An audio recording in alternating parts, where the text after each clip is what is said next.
Vicky, welcome back to my channel, or if this is your first time here, thank you for joining me. This video is going to be the first in a new monthly series of video where I'm going to be talking about my favourite things from that month.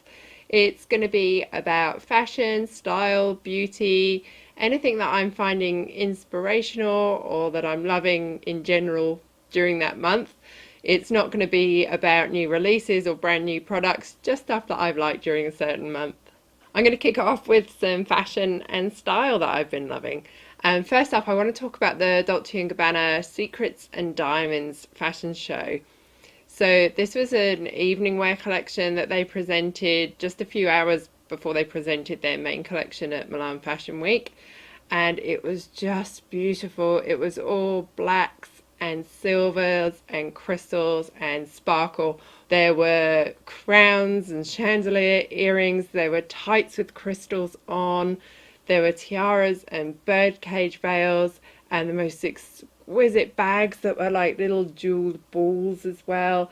There was influences from all sorts of different eras. There was 20s, 50s, 60s, 70s, 90s, and it just all worked together beautifully. There were bishop sleeves, crystal bishop sleeves, sheer bishop sleeves with crystal cuffs, and I've got a real thing for bishop sleeves at the minute, so this was right up my alley.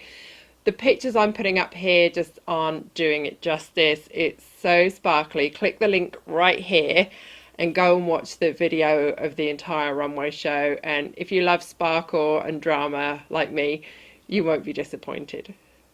Next I want to talk about the Oscars, and for me the highlight of the Oscars was Rita Moreno re-wearing the gown that she wore when she won her Oscar in 1962.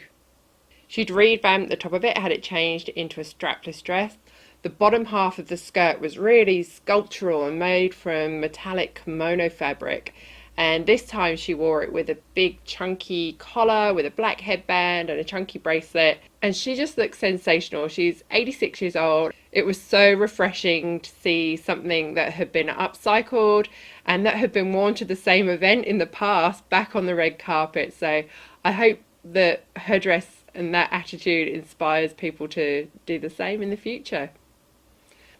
And speaking of re-wearing things, my other favourite Oscars moment was Tiffany Haddish re-wearing her white Alexander McQueen gown at the Oscars.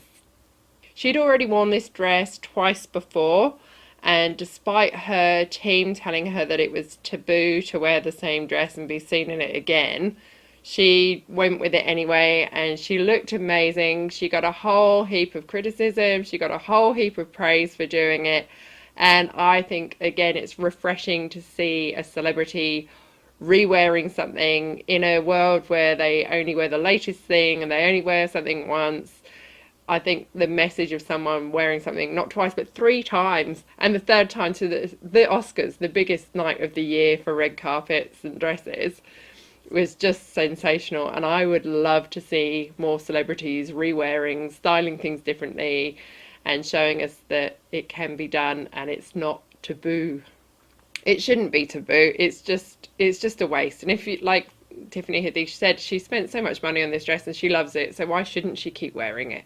And I think that's the attitude that we all need to have with our clothes. We need to buy things that we love, and if we want to wear them again, just keep wearing them. If you love it, keep wearing it.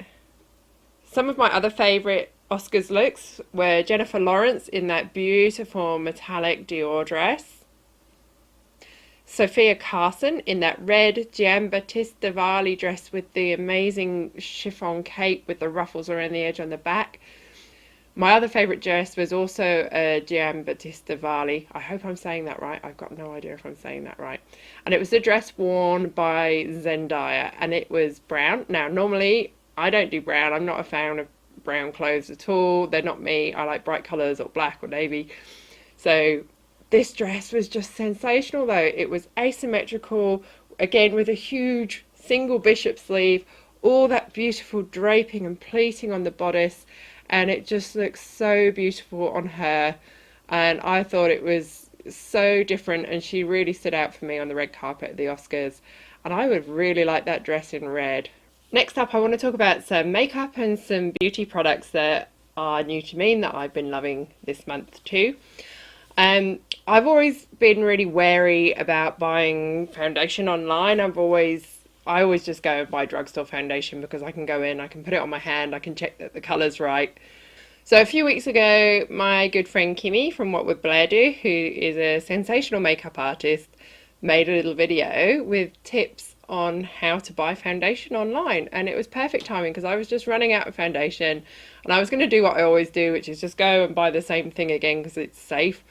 So I saw Kimmy's video, I listened to her tips, and she also told me about the Sephora website tool where you can match your foundation. You can put in the foundation you're using at the minute, put in the foundation you're looking at, and it will give you the colour match for that. So armed with her tips, which I'll put the video link here, go and check them out. Armed with her tips and the Sephora site, I plucked up the courage and I ordered some foundation online.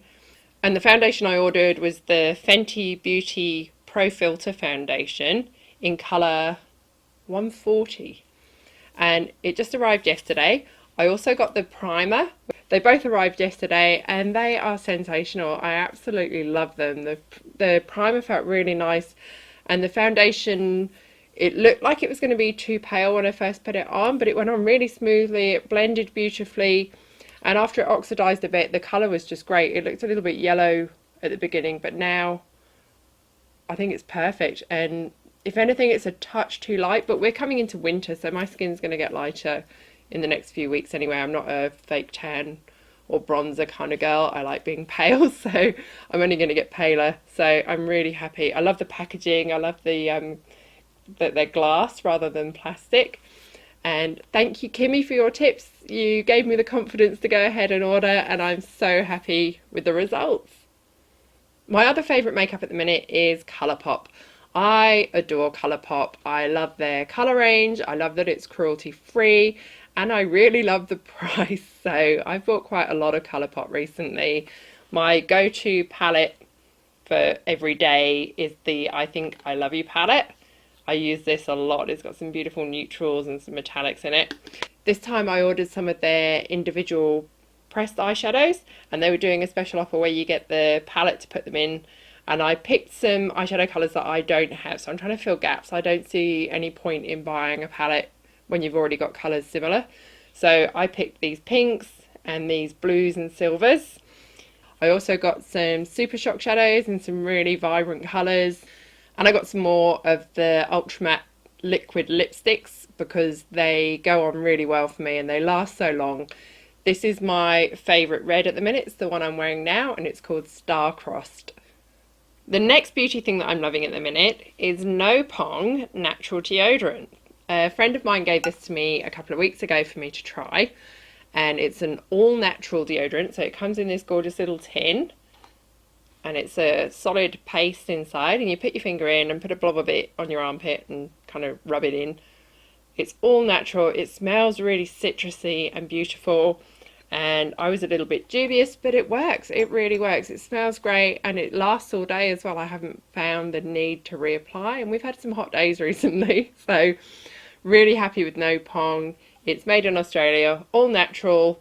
So some of the ingredients are coconut oil, beeswax, 100% pure certified organic essential oils in orange, sweet vanilla, lemongrass, and loads more. This retails for I think around $6 a tin, so it's not expensive, and it's an absolutely brilliant alternative to putting chemicals on your armpit every day. So I'm going to be sticking with No Pong instead of my regular deodorant from now on. My last favourite beauty product for this month is the Twilight box set from Lush. I've been reading quite a bit about the Sleepy cream for a little while now. I am a terrible sleeper. It takes me ages to get to sleep, and I'm a really light sleeper, so if I get woken up during the night by anything, it takes me ages to get back to sleep again. So I'd read so many positive things about Sleepy, I thought I'd give it a chance and picked up the Twilight box set. So in there you get the Sleepy lotion, the Twilight body spray, and the Twilight shower gel, and these have just got the most amazing, heady, relaxing, beautiful scent. I've been using these for just over a week now, and I am definitely sleeping better. I don't know if it's because of the products, I don't know if it's a placebo, but I don't care. I'm getting more sleep than I normally get, so I'm really happy and I'm going to keep using these. And you can't go wrong with Lush. It's all natural, all cruelty free, and it's just, I'm like a kid in a candy store when I go in the Lush shop. The last thing that I've been loving this month is the book The Subtle Art of Not Giving a Fuck by Mark Manson, which is, it's a self-help book for people like me who don't like self-help books. This book is about finding the important and meaningful things in your life and putting your energy into that. It's about finding the things to give a fuck about that are important to you and letting go of the things that are not important. So as Mark says in the book, we're all going to die, and we've only got so many fucks to give before then, so make them count. And I really like the quote, "Who you are is defined by what you're willing to struggle for." That really resonated with me. I think everyone can get something from this book. I think you can all find some kind of inspiration or help within it, even if, like me, you don't like self-help books. If you don't like the swearing, just try and get past it and read it anyway. This is a book that I'm going to go back to time and time again. I can tell. I loved reading it. I found it really resonated with me, and maybe it's won me over into the world of self-help books. So if you know of another one along these lines, let me know. So that's it for my first monthly favourites video. I hope you enjoyed it. Please leave a comment and tell me what you're loving at the minute. It can be fashion, beauty, books, makeup, anything that you're finding inspirational or that makes you happy at the moment. Please subscribe to my channel if you haven't already. I upload new videos every Sunday, Monday and Wednesday. Come and find my Facebook group where we continue the conversation about all things fashion, sewing, style, upcycling, and just being yourself. And I'll be back soon with a new video.